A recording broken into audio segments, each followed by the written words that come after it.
energy price cap set to top £4,000 next year. The government's being urged to act now to help struggling families already on the brink. Well, obviously, this comes after Boris Johnson ruled out any immediate help on easing the cost of living crisis. He said, basically, he's leaving it to his successors. Sorry, can I ask you not to talk? Sorry. Thank you. Leaving it to his successors to deal with when they take over in September. Well, now, joining us now is the Education Secretary, James Cleverly. Mr Cleverly, thank you so much for coming on the programme and putting your head above the parapet. I can tell you it's hard to get ministers of your level to come on at the moment. Everyone seems to be doing a duck dive.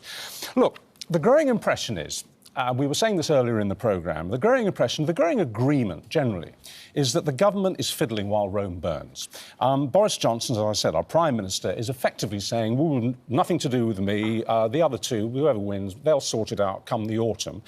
We've got 7 more hustings to go through, and the impression is that the government simply has no plan and no intention of dealing with the energy problems and the cost of living crisis that we have now.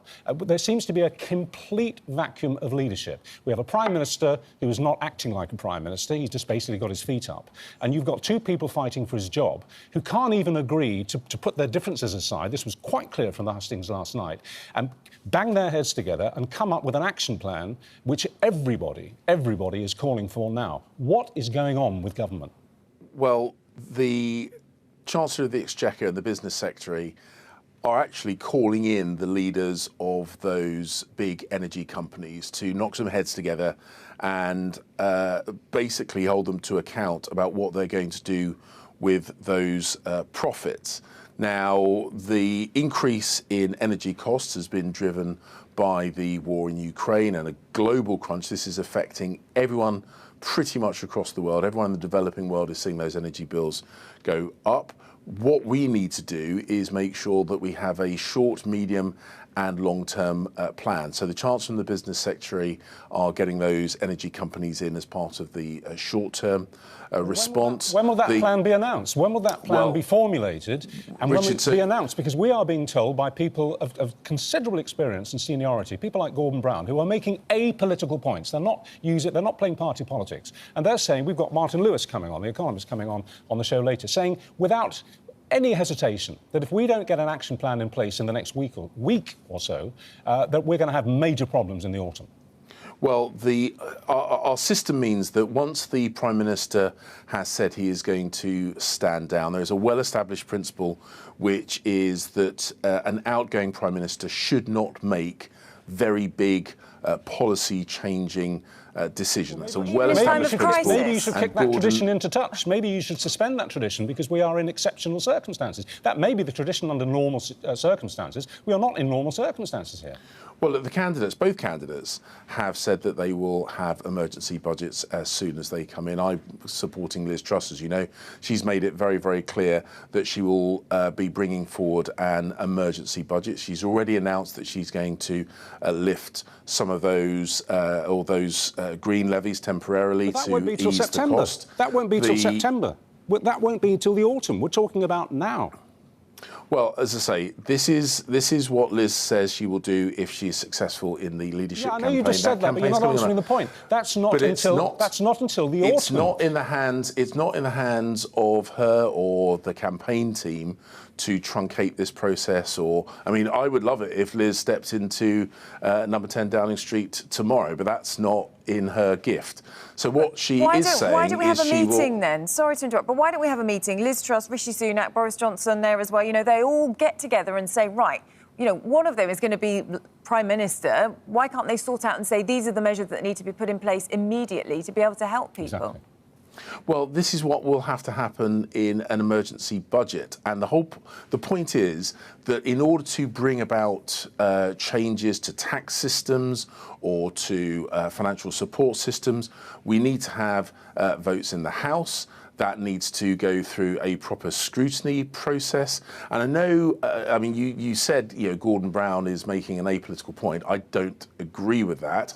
Gordon Brown is a consummate politician and he is making a political point because he should know that it is not as simple as recalling Parliament to have an emergency debate on something like military action, which is a very simple one question, yes or no answer. An emergency budget needs to be a comprehensive and by definition, therefore, a complicated thing. It's not just one day sitting, it's an extended process of debate in Parliament, and that is best done when Parliament has come back in September, and that's what Liz has committed to do. What are people supposed to do in the meantime? We know that 1.3 billion is already owed to energy companies from people who cannot afford their household bills right now, and those bills are going to go up. What do you say to people then who are sat at home, who already can't afford their bills, and they're looking down the line where this situation is only going to get much, much worse? They haven't got the help that they need.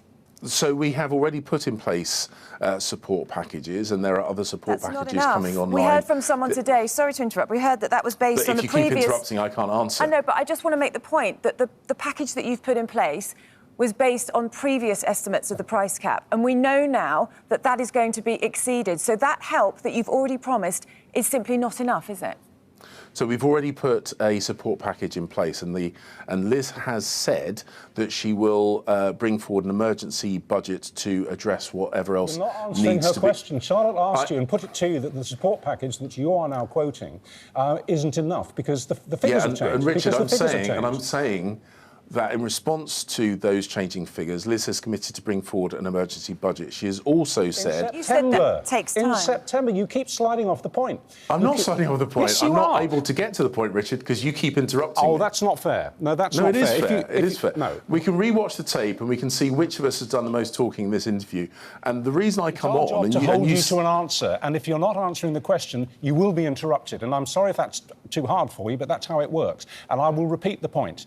Everything you've said in this interview, whether it's been in a completed sentence or an interrupted one, has made it quite clear that nothing is going to happen until the autumn. The central point of this interview is to put it to you that we need action now. And I haven't heard you say anything at all other than, oh, well, we'll get to that in the autumn when we have a winner. You're simply not answering that point. So we do have to interrupt. Sorry. Richard, the candidates cannot put their plans into practice until they become Prime Minister. That will, and as I said, that is beyond their control. That is the system that we have got. And Liz has said that she will lift the green levies. That will take best part of £200 off the average set of bills. She has also said that she will not bring in place that national insurance increase. That will put about another £240 back into the pockets, or not take that out of the pockets of working people. And for a family with two working people, that will be best part of £500. And in addition to that, and that is on top of the support packages that have already been announced, she will also be bringing forward an emergency budget. Yeah, you've said that. Sorry to interrupt. I know, we're pressed for time, which is why we keep trying to come back to the point on this. But in essence, then, you are saying nothing can be done now. We have to wait until the leader comes in, and that's just the mechanism. So you are essentially saying we are in limbo. We do have this zombie government that whatever happens in the country, whatever happens in the world, there is no mechanisms for action to be taken by the government at the moment because of the situation we're in, because of the fact that Boris Johnson is no longer Prime Minister. We have to wait for the next Prime Minister to come. Then everything grinds to a halt because of that, whatever the circumstances. No. The very first thing I said in this interview is that the Chancellor of the Exchequer and the Business Secretary today have got the leaders of those energy companies into Whitehall, and they are grilling them about this situation and about ensuring that the unexpected, unprojected increase in fuel prices and therefore increases in their profits is actually used to support the people that need support, and is actually used to ensure that we have greater energy generation, so we are not so reliant on the vagaries of international markets, and that we are able to protect ourselves against the circumstances that have been created by the war in Ukraine. So we are dealing with it today. We have already got support packages in place. Those will be enhanced through an emergency budget, and Liz has already announced some of the things that will be done. All right. Well, you might be talking about it today, but you're not actually dealing with it, are you? We'll just wait to see what action is taken, and that will come further down the line. But James Cleverly, thanks for your time this morning. Yes, just very quickly, Mr. Cleverly, what it seems to me that has emerged from this is that you have confirmed that the Prime Minister is a Prime Minister without power. Because of a convention, you've said it in this interview, because of a convention that they don't take important decisions. The government is working. They don't I'm in Westminster now today. Who's interrupting? I'm in Westminster. They don't take important decisions once they've been deposed. Action's not being taken. So he's basically he's a Prime Minister without power. You're saying that we have to wait for this leadership thing to play out, and you're saying that it isn't possible for Parliament to be recalled for an emergency debate on an emergency budget, and you're saying that you don't think it's a possibility that the two leaders in waiting, as it were, get together with the Prime Minister today, never mind the meeting you talk about, but a meeting between one of the two people who is going to be the next Prime Minister with the existing Prime Minister to make some special decisions today. That's off the table. Nothing's going to happen until September. Well, no, I don't agree with that assessment, Richard. I don't agree with that. Well, I don't know what else to say. I mean, that's what you've said. Anyway, no, it's not. Listen, it was I said it was an honest exchange. The Chancellor and the Business Secretary have called they're having in those talks. Yeah, they're having talks. But you know that we need action right now. It's not sort of talk. That is action. That's having what a talk, but that's not offering anything, is it? Though that's having talks about what could be done further down the line. It's not offering people the immediate help that they're going to need. OK, I think we'd better draw the curtain down on that. I did thank you for putting your head above the parapet, Mr. Cleverly, and I repeat those thanks. Thank you very much indeed. Because it is hard finding somebody to come on and deal with these questions, and you did. So thank you very much indeed. Thank you. We appreciate it.